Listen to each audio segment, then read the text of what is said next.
Salut à tous, c'est Cédric du Fringe Channel et j'espère que vous allez bien. Aujourd'hui, on se retrouve pour mes lectures de comics du moment, alors celle du mois d'avril. Donc, comme promis, j'ai dit que je voulais changer le style de vidéo. Alors, j'ai commandé mon support ici, que vous voyez plus ou moins vu que bon, il est transparent. Et on a un assistant, Monsieur Hulk, juste à côté ici, qui va nous assister tout le long de la vidéo. Alors, sans plus tarder, on commence. Avant de vous montrer ce que j'ai acheté ce mois-ci, pour introduire un des numéros, je voulais vous montrer, il y a 2 ans, j'ai acheté ça ici. Injustice, l'année 1, l'édition complète. Donc, Injustice Gods Among Us Year 1. Super bon, c'est dans le fond, pour ceux qui ont joué aux jeux vidéo, Injustice, le premier, vous savez, quand le jeu commence, ça se passe 5 ans après que Superman soit devenu un peu fou. Il est devenu un dictateur qui décide de faire la loi sur la planète. Alors, dans le fond, ce qu'ils ont fait, c'est à chaque année, pendant 5 ans, ils ont fait des comic books sur l'année 1, l'année 2, l'année 3, l'année 4, l'année 5, jusqu'au début du jeu vidéo. J'ai vraiment adoré, c'est une histoire qui mérite à être connue. Pour moi, Batman vs Superman aurait dû être inspiré du jeu et donc par le fait même du comic. Mais super bon, donc j'avais acheté l'année 1, ça fait peut-être 2 ans, vous voyez, il était quand même épais, il a une bonne épaisseur. Ensuite, l'année dernière, j'avais acheté l'année 2, l'édition complète. Alors la voici, là c'était avec les Green Lantern, alors super intéressant de voir comment Hal Jordan est passé de Green à Yellow Lantern, donc super cool. Et vous le devinerez, mon achat du mois d'avril concernant Injustice, c'est Injustice Year 3. Donc la 3e année, cette fois-là, on tourne beaucoup autour de la magie. On sait que Superman est vulnérable à toutes les sources de magie. Donc on voit Dr. Fate, on voit Constantine. J'ai vraiment hâte de lire ça. Super cool. Donc ça, c'est la collection complète de l'année 3. Alors la collection complète de l'année 4 ne sort pas avant janvier 2019. Si je veux, je peux acheter l'année 4, volume 1 et volume 2. Mais comme j'ai commencé ma collection avec... dans le fond l'édition Complete Collection pour chaque année, je vais attendre en janvier 2019 pour acheter l'année 4 et probablement janvier 2020 pour l'année 5, mais c'est pas grave, au nombre de lectures que j'ai, je manque déjà de temps, je suis pas pressé, donc quand j'aurai le temps je vais lire l'année 3 et on verra en janvier pour l'année 4, mais super beau cover, j'aime la texture aussi, super cool. L'année 2 et l'année 3 un petit peu moins épais. Mais j'ai vraiment hâte de lire ça. Alors on passe maintenant aux singles. J'ai placé le support d'une façon pour éviter le plus de reflets possible. Désolé s'il y en a un peu, je veux pas. Les comic books sont dans des pochettes de plastique. Alors ce n'est pas impossible, mais allons-y avec le premier. Bam. Alors on a ici Robocop Citizen's Arrest numéro 1. Pas eu le temps de le lire encore, mais j'ai toujours été fan de Robocop, j'aime beaucoup l'univers, l'ambiance. Alors j'ai hâte de voir ça va donner quoi. Et puis j'espère vraiment que vous allez aimer le nouveau setup avec le support. Je pense que ça va être cool, comme je disais dans ma vidéo précédente. Ça permet de focusser sur l'art et ça bouge pas, c'est fixe. Je trouve que la présentation est plus propre. Je sais pas si ça va toujours être Hulk qui va nous aider, mais bref, c'est ce que ça donne. Donc je l'ai mis un petit peu en angle aussi pour pas avoir trop de reflets, alors vous me direz ce que vous en pensez. Donc Robocop numéro 1, publié par Boom Studios. Je connais pas trop ceux qui ont travaillé dessus, mais j'ai bien hâte de voir qu'est-ce que ça donne. On y va ensuite, pour ceux qui connaissent mes vidéos de comics, vous saurez qu'il y a toujours un Spawn. Alors là voici Spawn numéro 284 par Image Comics. Alors McFarlane revient sur l'écriture dans les Spawn récents. Je sais qu'on a un Spawn qui découvre des nouveaux pouvoirs et le violateur est dans ce numéro là avec une nouvelle apparence. J'ai pas encore lu. Pour ceux qui s'y intéressent à ça, suivez ma page Instagram, Fringe Channel.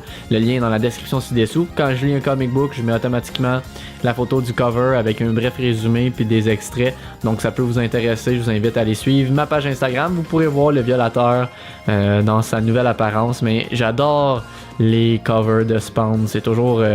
faites juste regarder ses mains ici qui partent, qui se transforment comme en énergie. Je sais pas, il y a quelque chose dans les comics, dans les covers de Spawn que j'adore. Puis l'histoire en plus est bonne. Donc Spawn numéro 284. Ensuite, on y va avec Batman White Knight. Donc ça, j'ai pas continué depuis le numéro 4. C'est une série, ça c'est le 7 sur 8. Donc j'attends le 8e numéro. Quand je les aurai tous, je vais les lire. Mais bon, on risque de me répéter pour ceux qui suivent chaque vidéo de comics. Dans le fond, c'est le Joker qui est guéri de sa démence grâce à certaines pilules. Et il décide d'arrêter Batman avec tous les moyens légaux possibles. Par contre, j'ai lu les résumés des 2 derniers numéros. Et je pense que notre cher Jack Napier redevient Joker. D'après moi, il manque de pilules. Donc j'ai bien hâte de voir qu'est-ce que ça donne. Mais à date, j'aime vraiment le concept. Ensuite... on y va avec, encore chez Image Comics et Top Cow, on a ici God Complex. Donc ça j'adore, au départ c'était des figurines super bien détaillées, ils ont décidé de faire un comic book autour. Alors je trouve ça vraiment bon comme histoire, c'est très sci-fi, dans un futur un peu sombre. Très connecté au niveau de la technologie et notre héros principal s'est fait maganer dans une explosion terroriste. Et là, il s'est fait reconstruire par Héphaïstos, le dieu de la forge.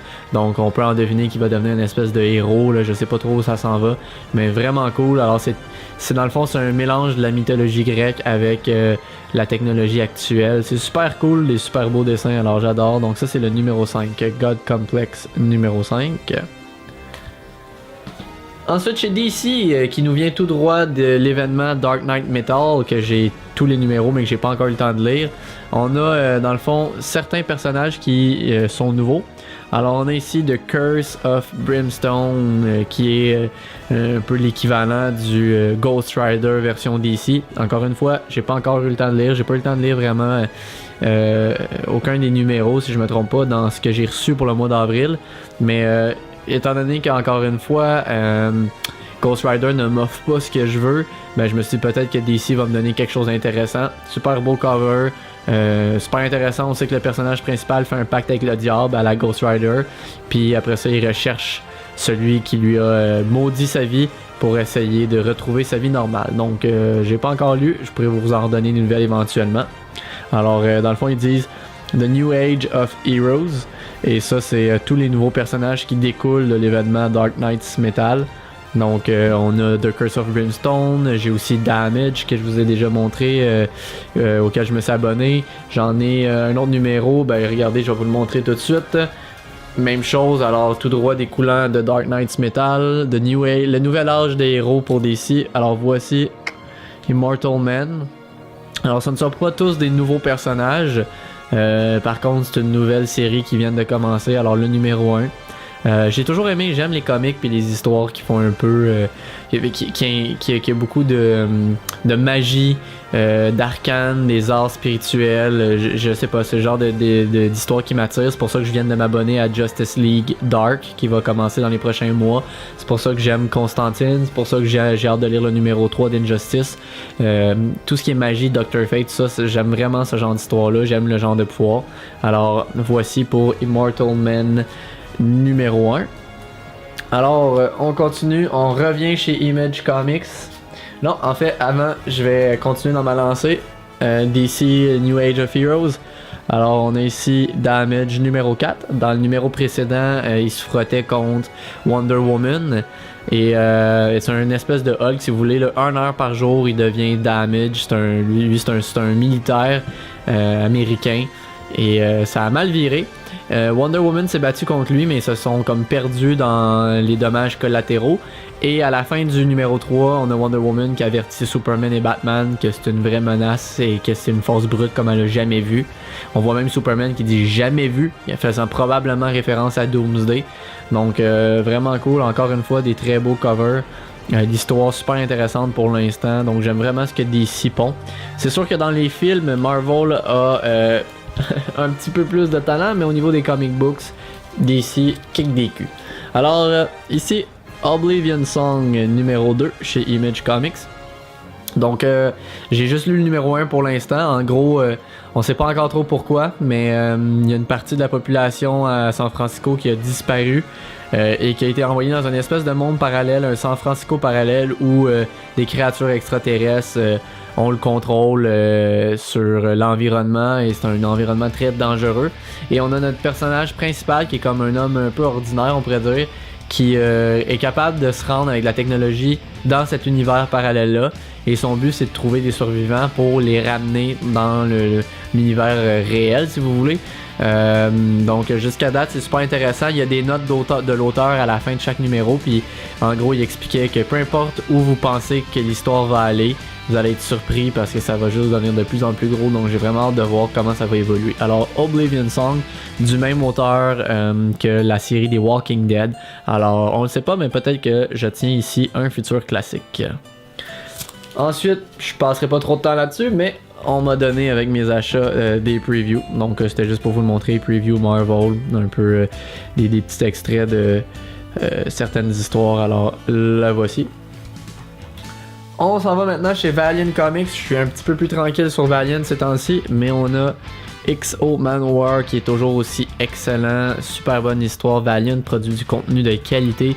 Alors numéro 14, donc dans le numéro 13, après avoir réussi à devenir empereur de sa planète adoptive, et finalement, bon, il s'est fait pourchassé par des bounty hunters. Il réalise que sa place est peut-être plus sur cette planète-là. Il décide de quitter pour revenir sur Terre, mais à la fin du numéro 13, il n'est pas encore de retour sur Terre. On le voit voler vers une étoile, vers un soleil.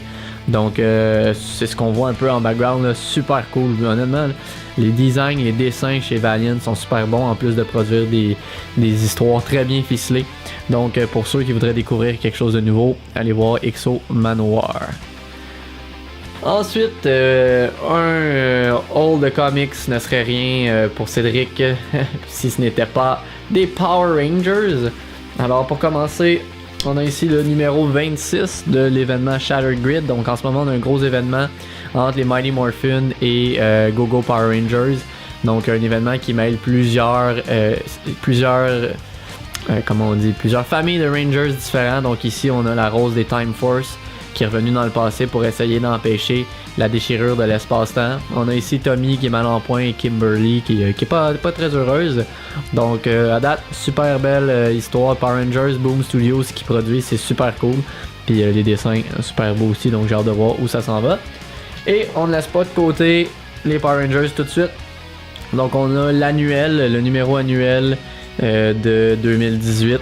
Alors, qui fait aussi référence à l'événement en cours, Shattered Grid.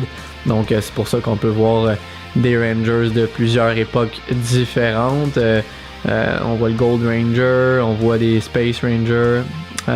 Donc, c'est le fun de voir le mélange de tout ce beau monde-là. Et on a bien sûr Lord Drakkon en haut. Donc, super beau cover qui me rappelle quasiment un peu des posters de Star Wars, là, la façon que c'est fait. Mais super cool, on peut voir les Megazords ici en background. Alors très chouette. Donc Boom Studios, les Power Rangers. On a ensuite ici Batman Creator of the Night, que j'ai pas encore commencé, j'attends d'en avoir plus, mais c'est une histoire qui semble intéressante. Je devrais la lire pour savoir si je continue mon abonnement ou pas, mais c'est un jeune qui décide de jouer le rôle de Batman. Et bon, je sais pas trop comment ça vire, je pourrais pas vous en dire plus, je me rappelle plus du résumé, mais je l'ai ici et c'est quand même aussi une petite épaisseur, là, plus que d'habitude. Donc ici. Et le dernier comics pour le mois d'avril, je sais pas pourquoi j'ai toujours le comics, il n'y a pas de S, je suis désolé, je déparle toujours, mais le dernier comic book. Alors, Action Comics numéro 1000. Je ne suis pas abonné à Action Comics, j'aurais aimé ça, mais d'ici, quand ils ont commencé à sortir des 2 numéros par mois pour plusieurs de leurs séries, mon budget ne pouvait pas suivre parce qu'il n'y a pas que du DC que je veux lire. Mais numéro 1000, c'est un record. C'est la première fois qu'un numéro d'une série de comic book se rend à 1000. Alors je me disais, bon, je vais me le procurer. C'est un peu historique. Comme j'étais pas abonné à la série, la façon que je me suis procuré, c'est en précommandant un variant cover, donc une couverture alternative. Alors ça, c'est dans le fond, pour le numéro 1000, il y a une couverture pour chaque décennie. Une couverture pour les années 30, les années 40, les années 50 et ainsi de suite jusqu'à aujourd'hui. Et moi, comme je ne savais pas laquelle choisir, ben, j'ai pris les années 90 puisque je suis né et j'ai grandi dans les années 90. Alors super beau cover d'Action Comics qui est une édition spéciale justement pour le numéro 1000, beaucoup plus épaisse aussi que normalement. Alors, Action Comics numéro 1000. Donc, ça fait une vidéo un peu plus longue. J'avais aussi un peu plus de numéros que la dernière fois. J'espère vraiment que vous avez aimé la nouvelle présentation. Laissez-moi savoir ce que vous en pensez dans les commentaires. Gênez-vous pas à discuter des comic books que vous lisez actuellement ou ce que vous pensez sur ma sélection. J'ai un petit peu de tout, des gros titres à l'indépendant. Alors, sur ce, je vous invite à laisser un petit pouce bleu si vous avez aimé ça. Et si c'est pas déjà fait, abonnez-vous au French Channel pour plus de vidéos des plus geeks. Et sur ce, je vous dis à la prochaine fois.